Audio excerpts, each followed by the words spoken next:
All right, good evening, ladies and gentlemen. I think we're going to begin.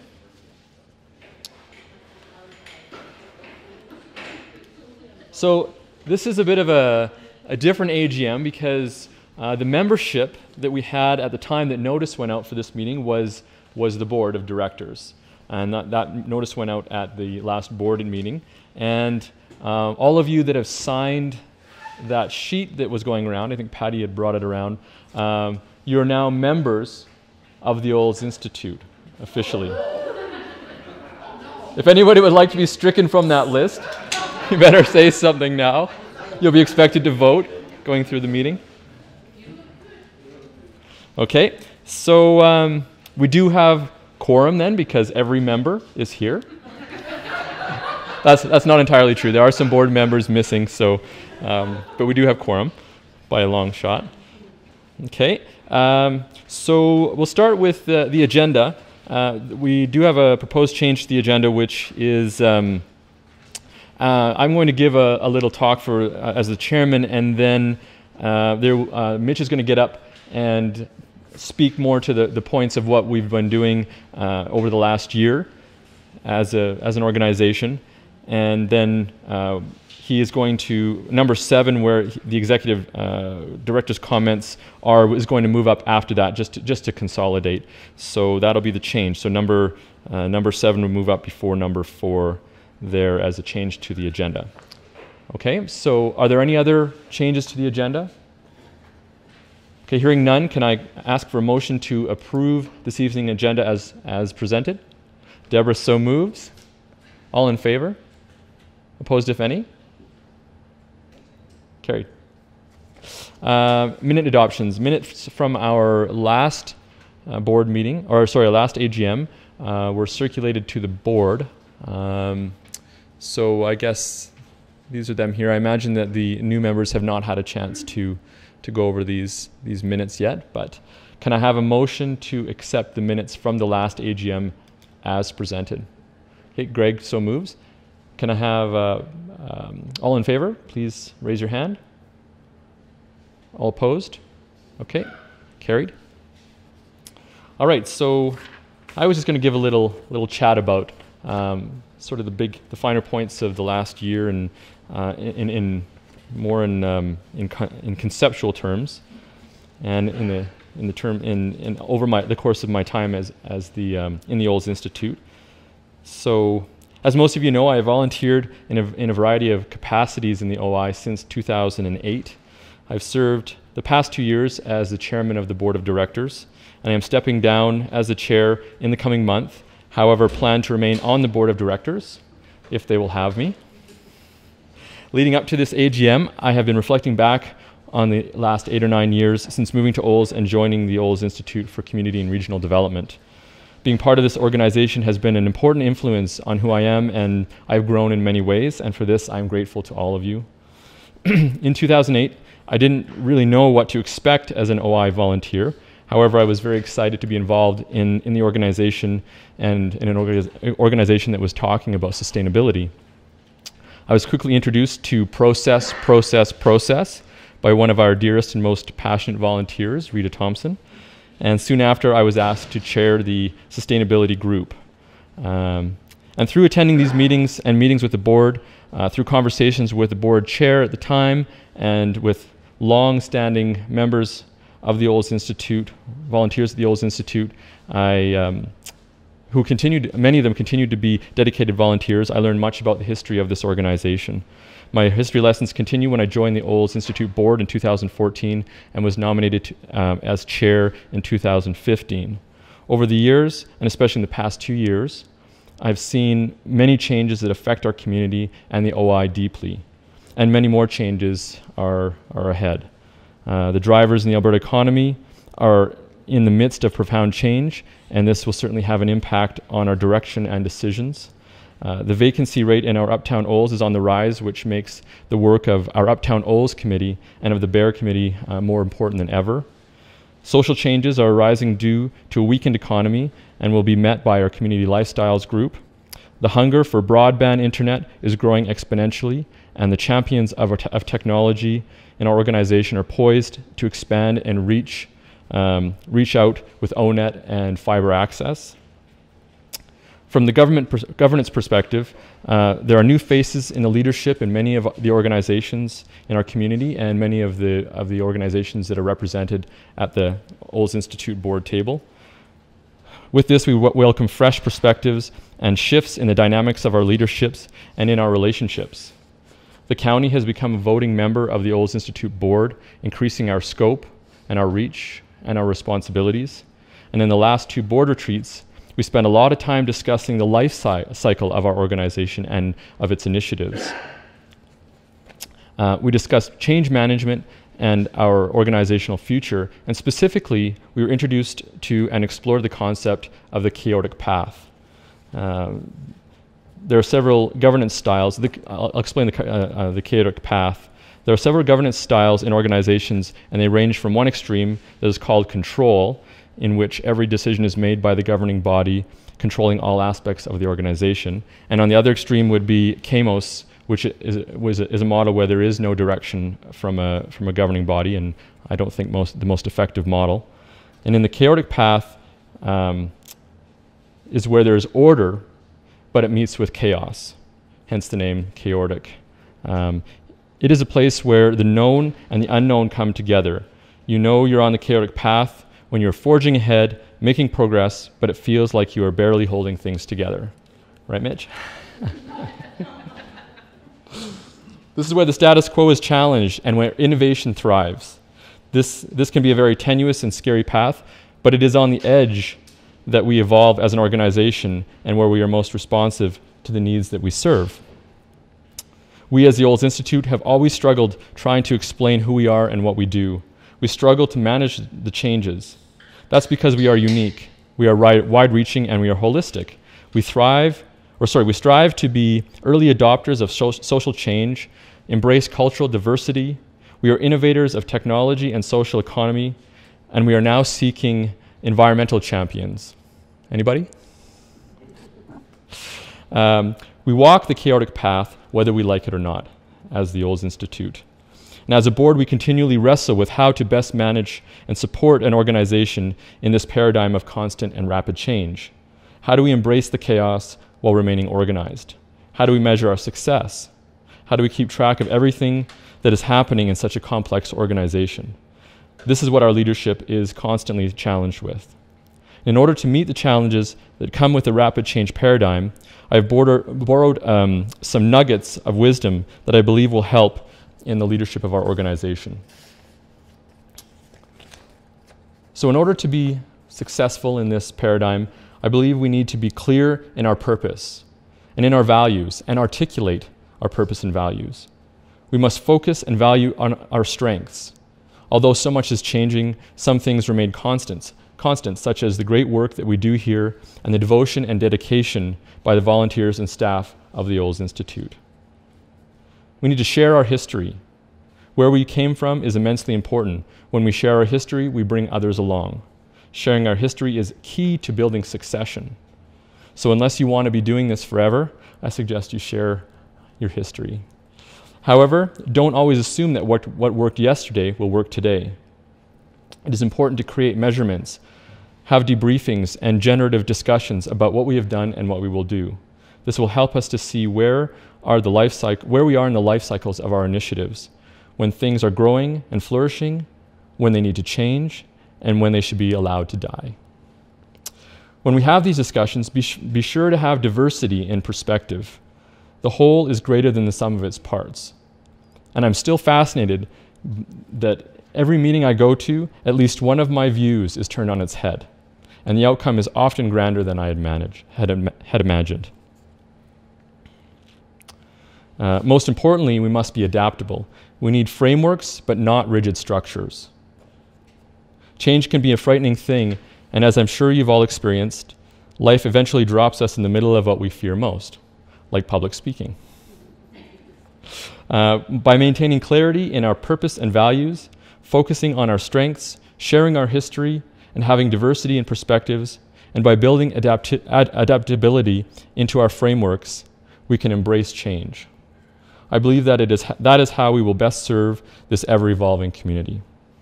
It has been an honor and a privilege to lead this organization, and I look forward to working with all of you in the years to come. Thank you.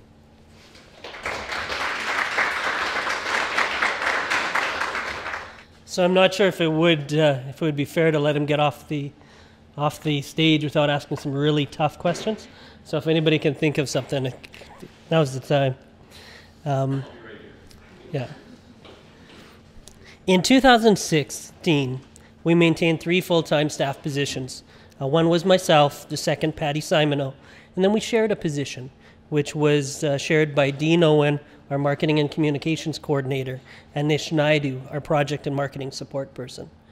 The Olds Institute has 2 contract persons that also work within the organization, Greg McIntyre, that does Mountain View Power sales, and Shelley McLaren, who does our bookkeeping. As Cody mentioned, the board has been active over the last year. They have implemented new bylaws, and they spent a lot of time over the last number of years talking about governance. And as Cody mentioned, talking about the complexity shock reactions of trying to manage an organization with many facets, many volunteers, and lots of personalities. A whole lot of passion, that's for sure. And governing that chaotic system can be difficult, especially when committees all have different life cycles. Some are really active and engaged. Others are moving to a different state, and managing and working with, more than managing, each of the different organizations and volunteers and all the initiatives that are undertaken can be something that takes a lot of energy. The board itself has gone out of its way to try and set a clear direction and to engage our volunteers in trying to identify a clear path forward in each of the initiatives or objectives that the volunteers wish to participate in. And in doing so, they've created an initiative support request form, a decision screen, and a community project process map that was implemented in the last year. Beyond that, the board looked at how it could ensure that our social enterprises were successful. It was very intentional in having conversations that would lead to stronger volunteer development, greater community engagement, and better messaging. And so of the 10 goals that they set in the last year, they all relate to one of those paradigms. In 2016, the volunteers within the organization, of which there was somewhere in the neighborhood of about 178 that we engaged, on top of the additional 100 that came out for the tour of Alberta.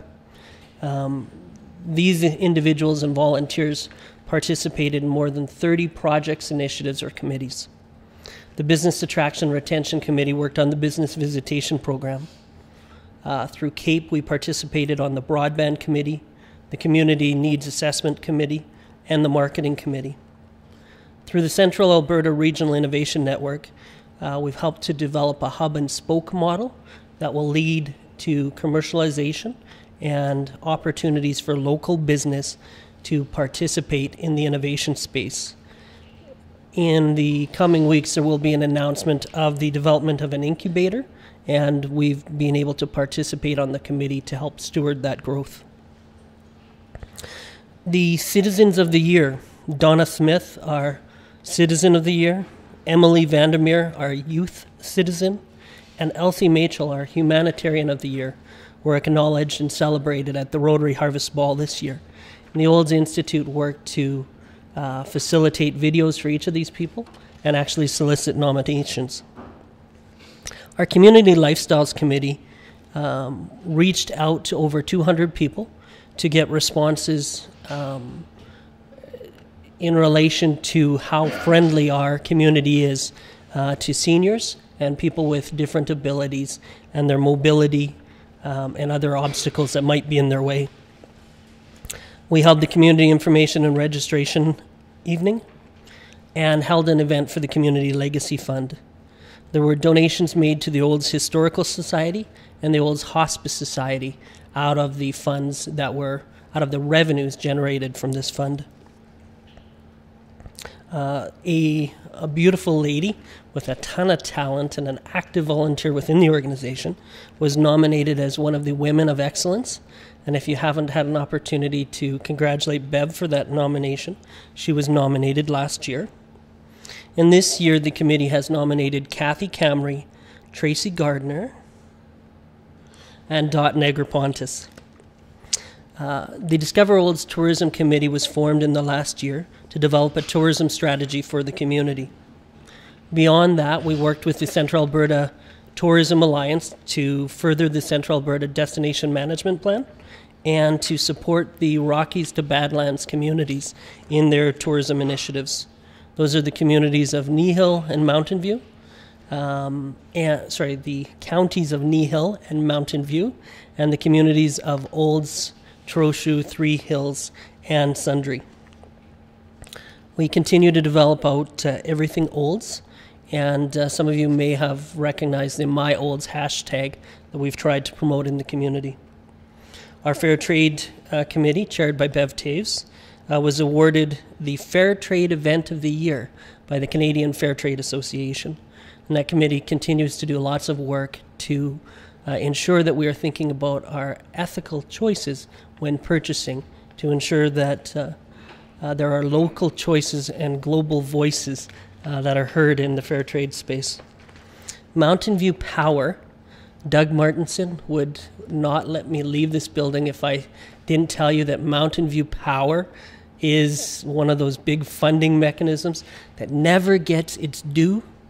So if you didn't hear me say it, Mountain View Power is that great committee that Doug Martinson sits on that never gets its due. I'm kidding and shouldn't tease Doug. But Mountain View Power grew from 952 connections to 1,554 connections during 2016. In that year, we raised $155,000 that got contributed back to the community. When you consider that in the previous year, because of extra dollars left from the year earlier and growth in the year earlier, there was only about $85,000. So we had tremendous growth in Mountain View Power in 2016. We thank each of you for considering and becoming power and natural gas users. In this last September, we held a pig roast, an anniversary celebration for the Olds Institute. That was our 15th anniversary, and the hashtag IamOI was initiated. And if you will recall, it's not what I do for Olds or what Olds does for me. It's the onus of responsibility. It's the initiative that we take when we come together as one and make a difference for the community. It makes the community of Olds such a wonderful place to be. And so it's IamOI was the hashtag that we used during that campaign. The Olds Connected Community Committee has now graduated 3 sets of cohorts in the Cyber Seniors program. And just here this last month, the Olds Municipal Library that supports that program with us actually received a Minister's Award of Excellence for the program that is delivered here in the community. Of course, the Olds Connected Community Committee works on promoting champions of technology and have made contributions to the DNA room at the library. And if you haven't been to the adult video game madness at the library, it's kind of unique. The Olds Physician Attraction Retention Committee held numerous physician tours over the last year. The University of Calgary sent a class of students up. We had about 30 students through the community. We spoke to the Northern Alberta medical students through the Red Deer Regional Hospital, and we held a Rural Physician Action Plan Skills Weekend. Now, that was supported by the Institute, but it was also supported by the greater community in Mountain View County. And so big shout out to them for their sponsorship also. But because of that, I know we have 3 or 4 new physicians that came to the community in the last year. Opportunity Olds was chaired by Sterling McLeod. It's explored several investment opportunities related to technology, medicinal marijuana, and seniors housing. And each of the initiatives that have been explored are still out there, and in some cases developing in the community, and there's still opportunities to participate. Late last year, we started a committee that worked with the province and some outside funders to create Power Up, Alberta's Entrepreneur Conference, and that was successfully held at the end of March this year. We held numerous Roger Brooks Lunch and Learns through the year to talk about marketing, community development, and community revitalization. Spring Fling last year, held right in this facility, raised more than $30,000 for local charities. That brought together a collaborative group that included Olds Regional Exhibition, the Town of Olds, Olds Rotary, the Kiwanis Club, the Olds Institute, and our media partners, the radio stations, Brass Media, and of course the Olds Albertan. And through that, we were able to put $30,000 plus into the pockets of Mountain View County Kids, Olds Gymnastics, the Roar Playground, and the Victim Services Therapy Dog. If you weren't at the pitch that happened recently, the event has changed a little bit and continues to thrive. The Sustainable Olds Committee did meet in the early parts of 2016, but there was some conversation at the municipal level about whether sustainability was still a primary focus for the community and whether that activity should continue. And in the stage that we're in today, it's a committee that has willing participants but hasn't continued to meet as perhaps a more direction is needed as to the path that we will take in our sustainable journey moving forward. But big kudos to Deb and the group that completed the last report with over about 1,000 responses from the community. The Technology Committee, led by Joe Gustafson, continued to steward the Olds Connected Community Network. While it's not their project, they've also helped leverage that asset with contributions from Mountain View Power and the Olds Institute to create community Wi-Fi. And there are thousands and thousands of people every month that enjoy free Wi-Fi in our parks, in our business sectors, in our business areas, but also in the Olds Hospital. And there is some sponsorship there from local business as well. Olds Fiber Limited, I think we can be very proud that they have now, I heard announced this week, they have over 2,000 connections now to Olds Fiber Limited. This year, they not only became profitable, they became cash flow positive in this latest paradigm. And that's very positive. If you hadn't heard, they are providing services to Waterton National Park, to the village, and some consulting to communities like Parkland County, and have been able to leverage the assets we have here to support better rural services in areas near Linden and Sundre. Of course, we were excited to be a part of the Tour of Alberta as a host partner. Again, more than 100 volunteers participated, and it created great marketing and community volunteerism. We could continue on and on and on and on and on, but there's more than 30 initiatives that each of you contributed to.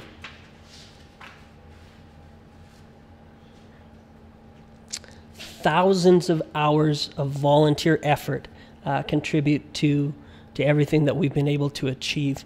In a moment's time, Doug Slade will get up and tell you about all the finances and how all the dollars work and such.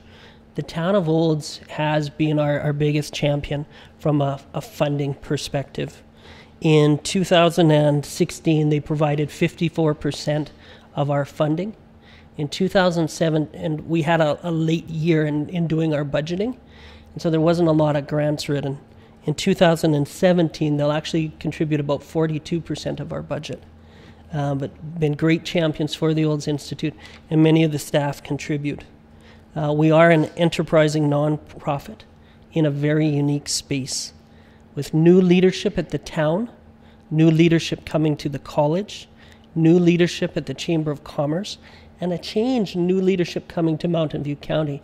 It's an exciting time to be a part of the organization as we move into our new space and look forward to new opportunities together. That's my gibberish.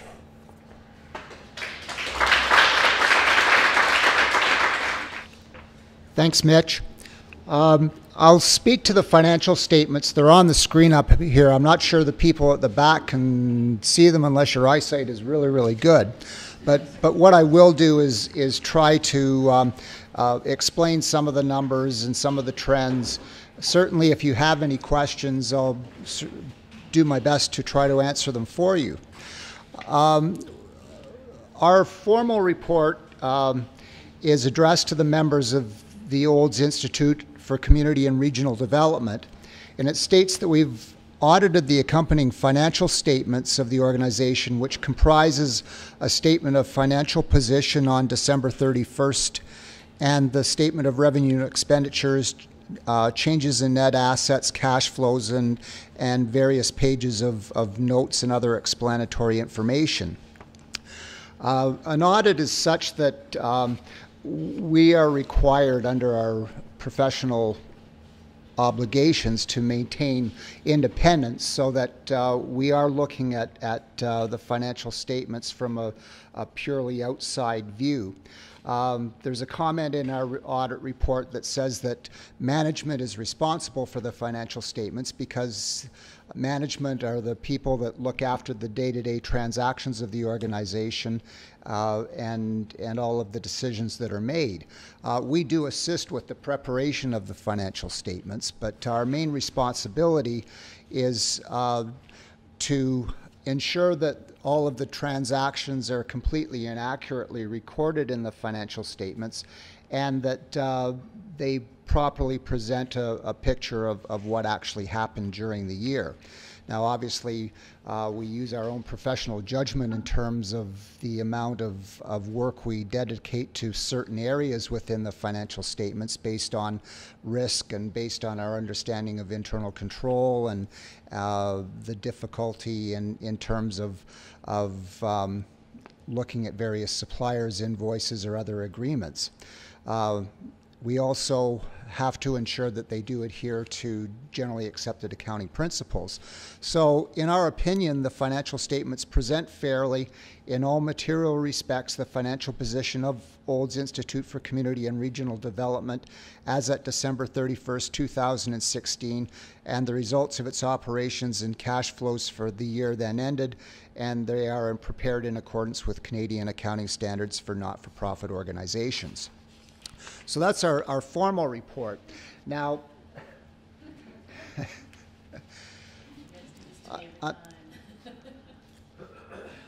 unfortunately, because we report a number of different funds, we have to use the landscape feature for the financial statements.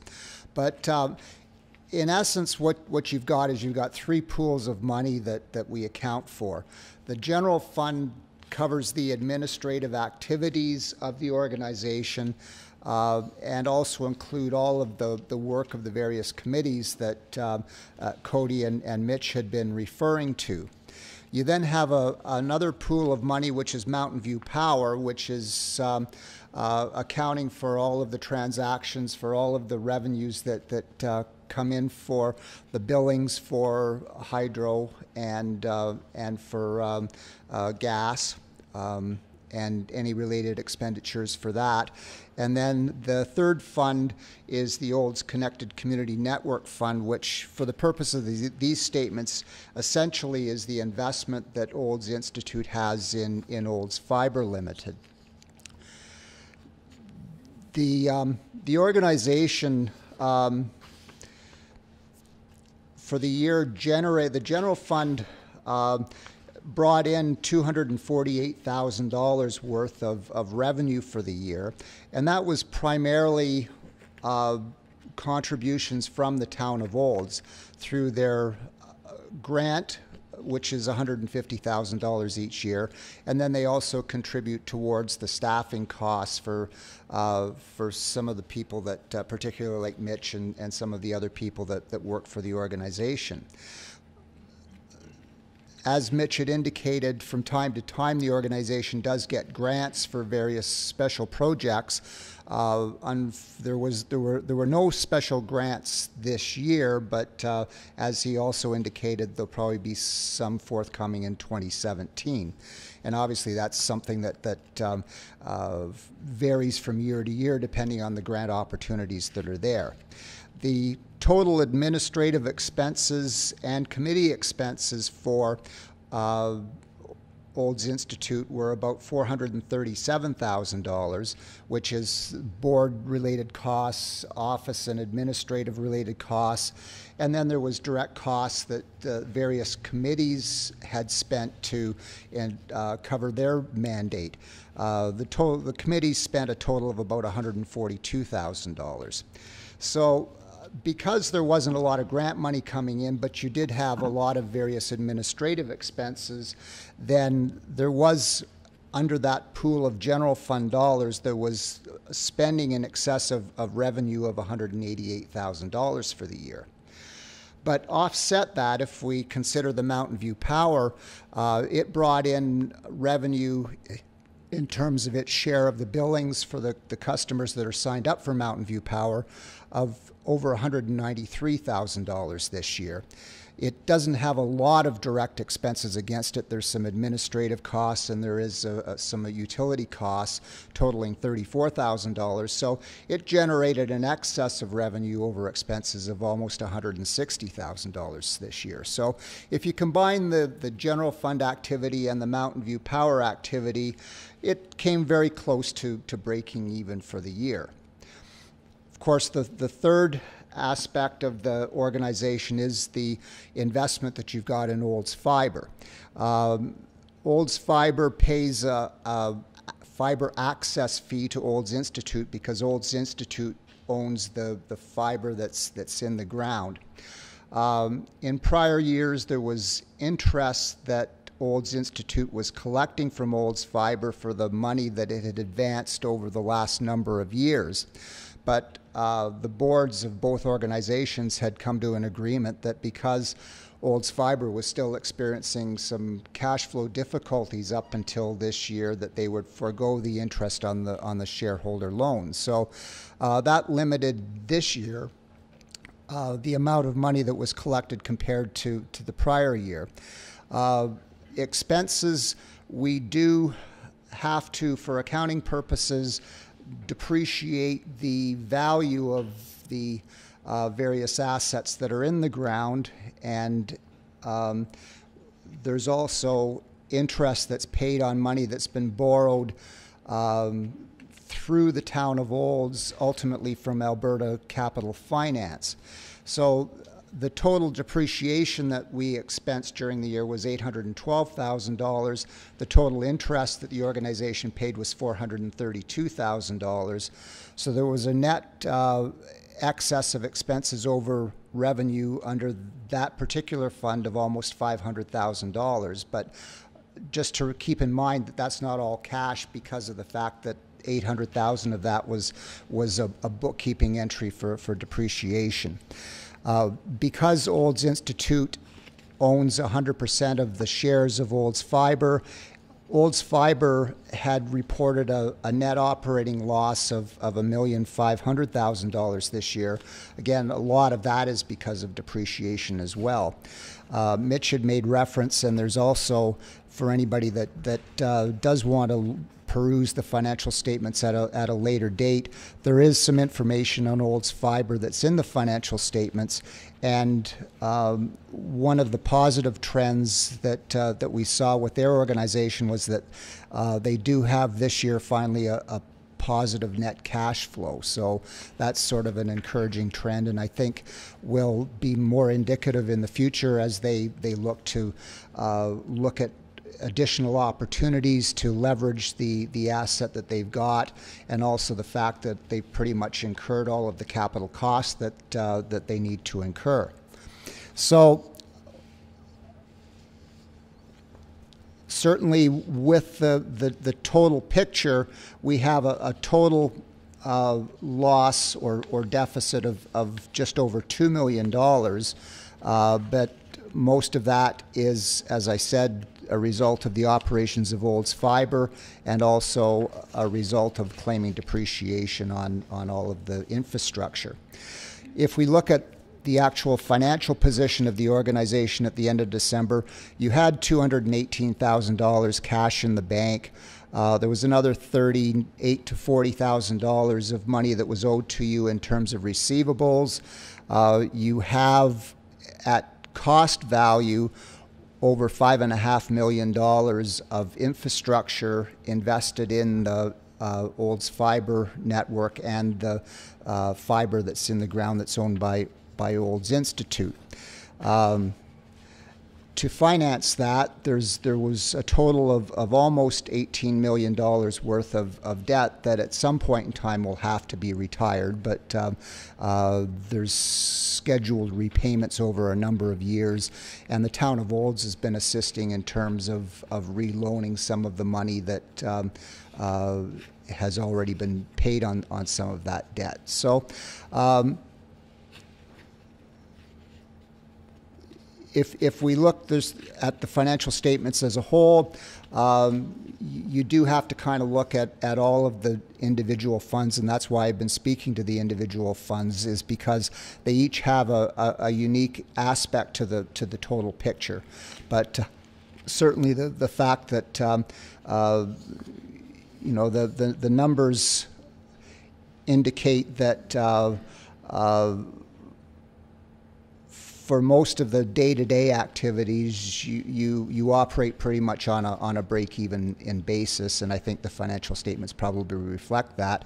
And the rest is sort of the big dollars that have to be reported to show the huge cost of installing the infrastructure into the town and the stage that Olds Fiber's at now in terms of their development. So that's a quick summary of the financial statements. Certainly, as far as the manner in which the books are kept, Shelley does a great job for you, and we certainly have no recommendations in terms of anything with respect to the accounting.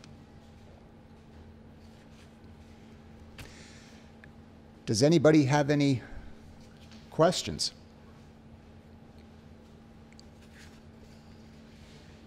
So we ask for a motion to accept the financial statements as presented by Doug Chapman Associates. So, okay, Brett so moves. Can I have a second?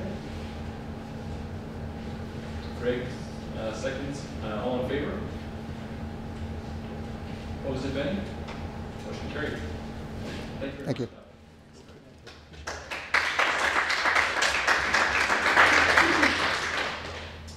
And the next business here is to appoint the auditor for the coming year. And so there's a proposed motion to appoint Chapman Associates once again as the auditors for the Olds Institute for Community and Regional Development for the 2017 fiscal year. Is there any discussion on that? Hearing none, can I have a motion? Okay, Dan so moves. And a seconder? Okay, Debbie seconds that motion. All in favor? Opposed, if any? Motion carried. Okay. So one of the unique things about new bylaws is we implemented those new bylaws last year, and as such, tonight was really our first opportunity to get everybody together as far as taking on a membership. So again, as mentioned, everyone here is officially a member by signing the roster tonight and accepting that. The board of directors themselves were already in a position where they had members with terms that had already started, some that were continuing and whatnot. But based on the term scenario, Mary Turner, Greg McIntyre, and Cody Becker have each completed their 3-year term. Each of these individuals is seeking re-election, and I need to ask if there are any other nominations from the floor for one of these 3 positions. Going once, Are there any nominations from the floor for anybody else? Going twice?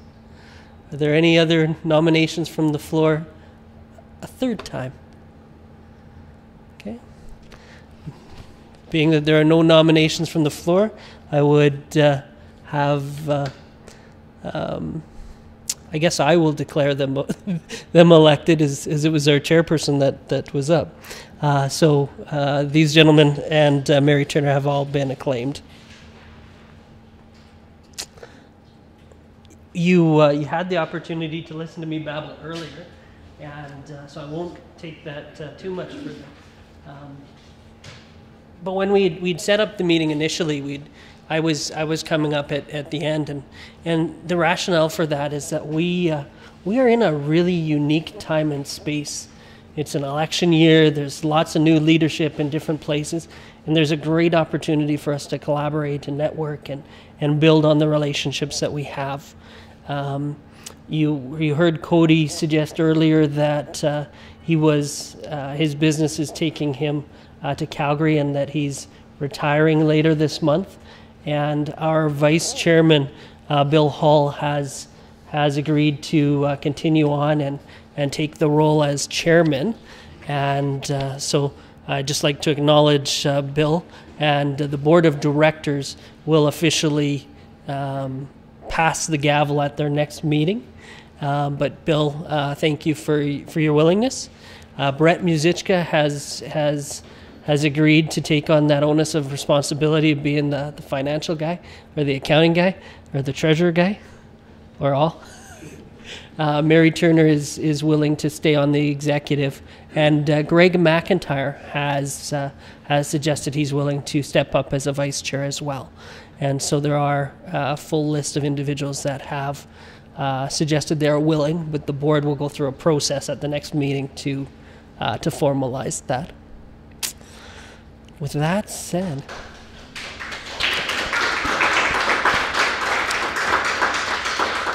now before we go too far, I would like to formally introduce the man in the back of the room that's just stood there, and if you would join me in welcoming Mr. Michael Merritt, the new CAO for the town of Olds.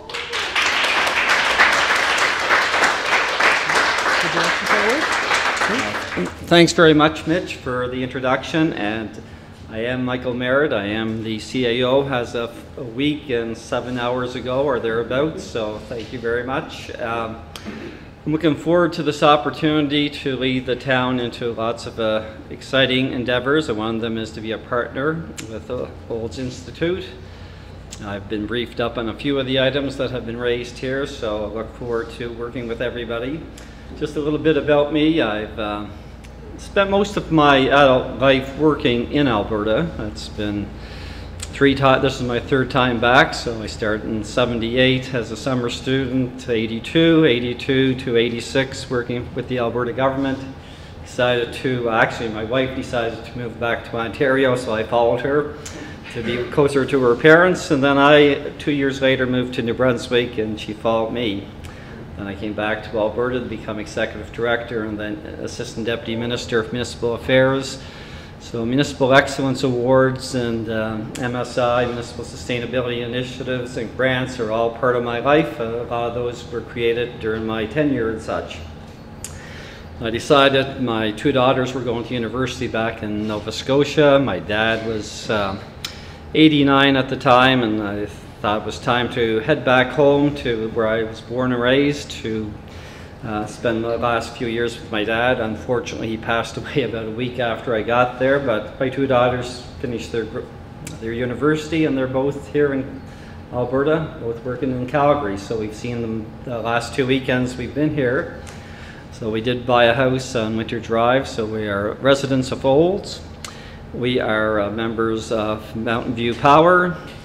We are not members of ONET because they could not sign us up quick enough, but within 2 or 3 weeks we will be a part of that community as well. So we are contributing to the cause and making it a better situation, I have to admit. And I know I'll be able to convince some of you that I am a Toronto Maple Leaf fan, have been for 50 years, so. It's not, I've got about 50 uniforms too, so every year that I've been with them I can probably put on a uniform from whatever. But I am excited to be back, and I am excited to be working with a bunch of new partners. I see a number of my team here and such, Michelle, Kelly, Larry is way in the back, so if I missed anybody from the town of Olds, my apologies. I'm looking forward to meeting with you. I apologize for being late today. We had policy and priorities, and sometimes it lasts, I gather, an hour and a half. Sometimes it lasts 3 hours, and that was today. So Kelly was guiding the way, and hopefully she told people that I'd be late. So thanks for the introduction. I really look forward to living in the town, working with the town, and working with all the great people that basically make up the town. So. Thanks very much, Mitch, for giving me a few minutes to speak here and to at least introduce myself so you'll understand the new CAO. And if I get a chance to speak some other time into the future, I do the Johnny Carson. Older people may know Johnny Carson. I do Karnak the Magnificent. If I had an envelope, I would have tried it out today, and I'm pretty good at it. 97% success rate doing it, so I will do it sometime. And hopefully you'll see the humor in that and a few other things. So you must see the humor in being a Leaf fan. I got a bunch of golf balls, and I said, I'm going to lose those as easily as the Maple Leafs have been losing over the last 50 years. So anyway, thanks very much, and I look forward to being part of the town.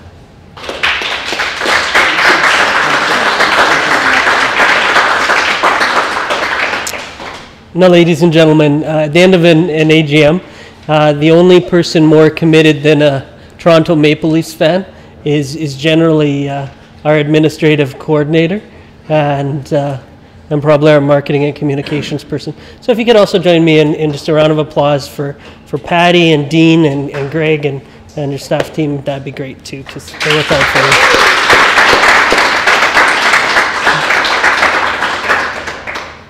And Tammy and Tracy have been absolutely awesome at facilitating this, and food came right from this facility, which is awesome to see. Do you want to say a word too? Could I? Please.